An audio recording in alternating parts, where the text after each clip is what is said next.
आपण सांगोला पॉलिटिक्स हे YouTube channel जर पहिल्यांदा पाहत असाल तर नक्की सबस्क्राइब करा आणि तालुक्यातील प्रत्येक बातम्या ताज्या घडामोडी काही क्षणात जाणून घ्या। मंडळी नमस्कार। जिल्हा परिषद व पंचायत समिती निवडणुकीच्या अगोदर सांगोल्याच्या नगर परिषदेची निवडणूक होणार आहे। उद्या किंवा परवा राज्य निवडणूक आयोगाकडून आचारसंहिता घोषित होऊ शकते। निवडणुकीची तारीख जवळ येत असताना इकडे सांगोला तालुक्यातील विविध राजकीय पक्षांच्या युती आघाडीच्या चर्चांना वेग आलाय। सांगोला नगर परिषदेवर आपल्याच पक्षाचा झेंडा फडकावा यासाठी सर्वच पक्ष आणि नेत्यांचे गट सरसावले असल्याचे दिसते। मंडळी, शेतकरी कामगार पक्षाने स्वबळाचा नारा दिल्याने या निवडणुकीत शेकाप विरुद्ध महायुती अशा थेट लढतीची अधिक शक्यता असल्याचे दिसते।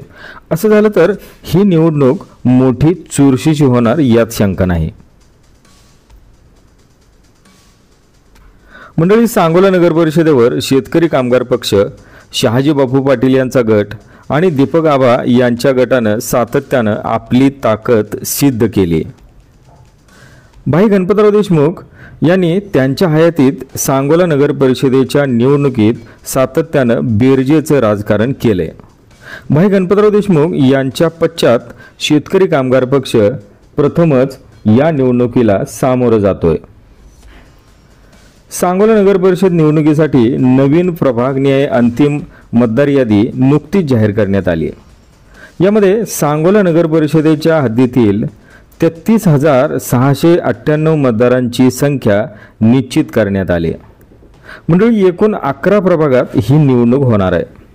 प्रभाग क्रमांक 3 मध्ये सर्वाधिक कमी म्हणजे 2073 मतदार नोंदवले गेलेत, तर प्रभाग 11 मध्ये सर्वाधिक जास्त म्हणजे 3,952 मतदारांची नोंद झाली आहे। मंडळी, सांगोला नगर परिषदेचा कार्यकाल संपून तब्बल 4 वर्ष उलटून गेलीत। 2016 ते 2021 सालासाठी झालेल्या नगर परिषद निवडणुकीत तत्कालीन आमदार भाई गणपतराव देशमुख आणि माजी आमदार दीपक आबा साळुंखे पाटील यांच्या पुढाकारातून सांगोला शहर विकास आघाडी घोषित करण्यात आली होती।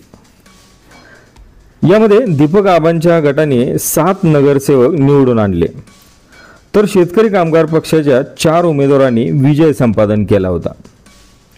त्यावेळेस एका अपक्षाचा पाठिंबा मिळाला होता। अशा एकूण 12 जागा सांगोला शहर विकास आघाडीच्या ताब्यात होत्या। तर दुसरीकडे शहाजी बापू गटाला 2, आनंदा माने गटाला 6 जागा मिळाल्या होत्या। मंडळी, त्यावेळेस जनतेतून नगराध्यक्ष निवडून द्यायचा होता आणि त्या निवडणुकीत शहाजी बापू पाटील गटाच्या नगराध्यक्ष पदाच्या उमेदवार राणीताई आनंद माने ह्या नगराध्यक्ष पदावर विराजमान झाल्या होत्या।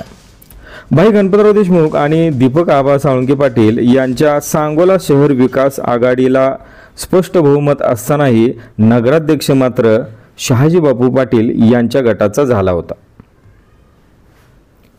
मंडळी, हा झाला मागील वेळचा राजकीय इतिहास। आत्ताची परिस्थिती बदलली आहे। सांगोला शहरात भारतीय जनता पार्टीची ताकद वाढली। शेतकरी कामगार पक्षाचे नेते बाळासाहेब येरंडे यांनी भाजपमध्ये प्रवेश केलाय, त्यामुळे भाजपची शहरातील ताकद वाढल्याचं दिसतंय। दुसरीकडे मागील 5 वर्षांच्या काळात आमदार म्हणून शहाजी बापू पाटील यांनी सांगोला शहरात भरीव काम केले। सांगोला शहरातील अंतर्गत रस्ते, ड्रेनेज व्यवस्था, घनकचरा व्यवस्थापन याच्यासह शहरातील विविध बगीचांचं सुशोभीकरण बापूंच्या कार्यकाळात झाले। याशिवाय सांगोला शहरात डॉक्टर बाबासाहेब आंबेडकरांच्या भव्य स्मारकाचं काम बापूंच्या काळातच मार्गी लागले। अशी असंख्य कामं बापूंनी उभी केलीत। या कामाच्या बळावर सांगोला नगर परिषदेत आपल्या गटाची सत्ता यावी यासाठी बापूंचा गट आणि त्यांचे कार्यकर्ते आग्रही असल्याचं दिसते। शिवसेना शिंदे गट, भाजप, रिपब्लिकन पार्टी या सर्वांना सोबत घेऊन आगामी स्थानिक स्वराज्य संस्थांच्या निवडणुका लढणार असल्याचं बापूंनी यापूर्वीच घोषित केले। मंडळी, विधानसभा निवडणुकीत घवघवीत यश संपादन केल्यामुळे शेतकरी कामगार पक्षाला सध्या बळकटी आल्याचं दिसतंय। त्याबरोबरच कोणाच्याही कोबड्यांचा आधार न घेता स्थानिक स्वराज्य संस्थांच्या निवडणुका स्वबळावर लढण्याचा निर्णय शेतकरी कामगार पक्षाचे आमदार डॉक्टर बाबासाहेब देशमुख यांनी घोषित केला आहे. स्वबळावर लढल्यास जास्तीत जास्त कार्यकर्त्यांना संधी मिळेल, शिवाय त्यातून शहरात पक्षाचा विस्तार आणि वाढ होईल असं शेकापच्या कार्यकर्त्यांना वाटतंय. तर तिसरीकडं माजी आमदार दीपक आबा साळुंके पाटील यांचा गटही सध्या वेट अँड वॉचच्या भूमिकेत दिसतोय. मागील नगरपरिषद निवडणुकीत मिळालेले यश पाहता आपणही स्वबळावर निवडणूक लढवावी आणि मागील वेळेपेक्षा जास्त उमेदवार निवडून आणावेत अशी दीपक आबांच्या कार्यकर्त्यांची भावना दिसते. मात्र दीपक आबा हे भाजपमध्ये प्रवेश करणार असल्याच्या चर्चा वारंवार होताना दिसत आहेत. दीपक आबा भाजपमध्ये गेल्यास बापूंनी घोषित केलेल्या महायुतीच्या माध्यमातून ते निवडणुकीला सामोरे जाऊ शकतात आणि बापूंच्या या महायुतीची ताकद वाढू शकते हेही नाकारता येत नाही.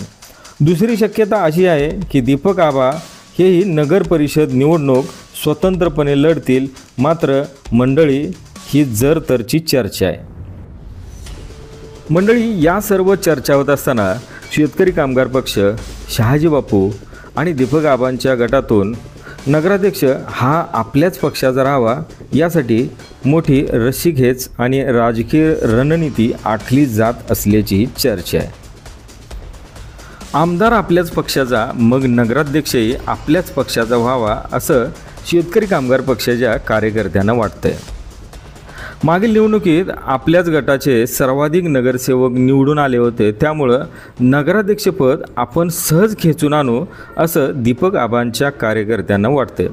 तर मागील 5 वर्षांच्या काळात सांगोला शहरात विकास कामांचा डोंगर उभा केल्यानं सांगोला शहरातील जनतेचा आपल्याला कौल मिळेल आणि नगराध्यक्षपद आपलाच कार्यकर्ता भूषवेल असं शहाजी बापूंच्या कार्यकर्त्यांना वाटते.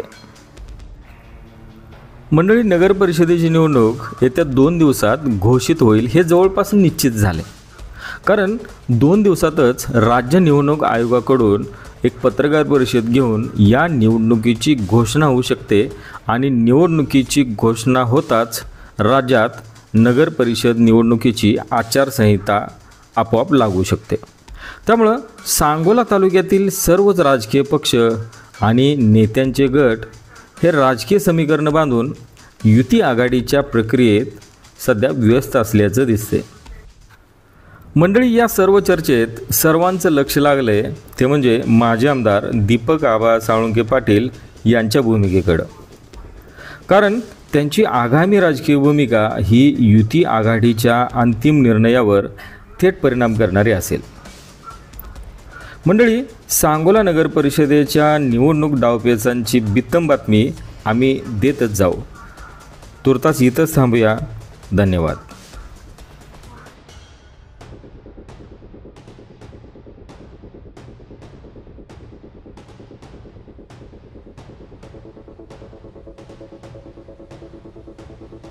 आपण सांगोला पॉलिटिक्स हे यूट्यूब चॅनल जर पहिल्यांदा पाहत असाल तर नक्की सबस्क्राईब करा आणि तालुक्यातील प्रत्येक बातम्या, ताज्या घडामोडी काही क्षणात जाणून घ्या.